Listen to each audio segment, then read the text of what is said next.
प्रश्न नंबर 15 बिंदु P और Q ये लिखा है P ये और Q ये, इसको P और Q को मिलाने वाली जो रेखा है इसको 2 और 1 के अनुपात में अंतः और बाह्य रूप से विभाजित करने वाले बिंदु R का स्थित सदिश निकालना है। तो ये समझ लो, ये बिंदु दिया है आई जे के पदों में, आई जे के हटा ले और प्लस और माइनस की जगह कोमा लगा दें तो निर्देशांक बन जाते हैं। जैसे ये बन गए, पी के निर्देशांक हो जाएंगे आई का गुणांक 1, जे का गुणांक 2 और के का गुणांक -1। ये पी के निर्देशांक। इसी तरह बिंदु क्यू के निर्देशांक, इन आई जे के गुणांकों को लिख दिया कोमा लगा के, तो ये निर्देशांक बन गए। इसके बारे में दिया क्या है, इस समय ये पी कोष्टक में आई जे के लिखा है, इसका मतलब ये बिंदु पी के स्थित सदिश है। इसको व्यक्त करेंगे ओपी बराबर इतना, और ये ओ क्यू का मान है। इससे सदिश मूल बिंदु से मिलाने वाला सदिश होता है, और ये निर्देशांकों में ही आई जे के का गुणा कर देते हैं, और आई जे के हटा लें तो निर्देशांक बन जाते हैं, और निर्देशांकों में आई जे के लगा दें तो स्थित सदिश बन जाते हैं। तो ये बिंदु P है, ये Q है, इसको मिलाने वाली ये रेखा हो गई PQ।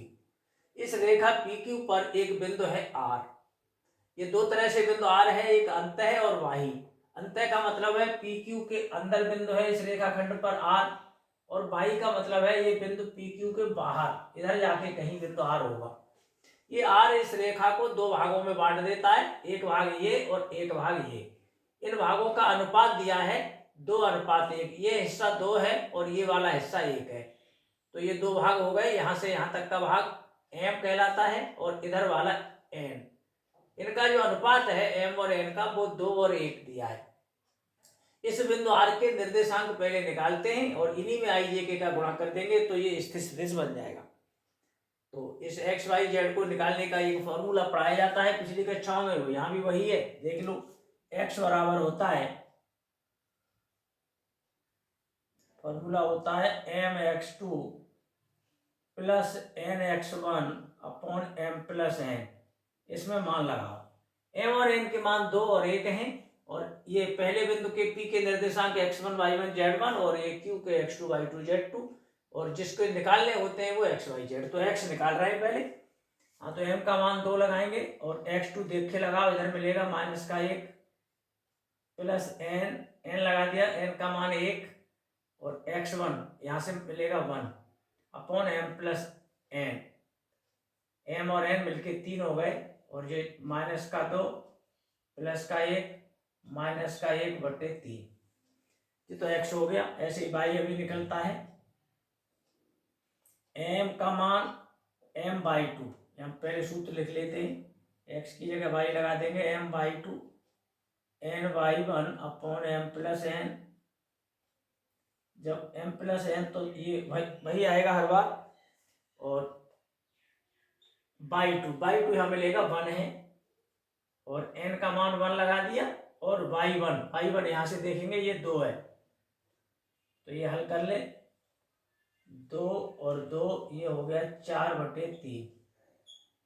इसी तरह z निकाल लेते हैं, mz2 plus nz1 upon m plus n, 2 + 1, m का मान 2, z2 इधर मिलेगा 1,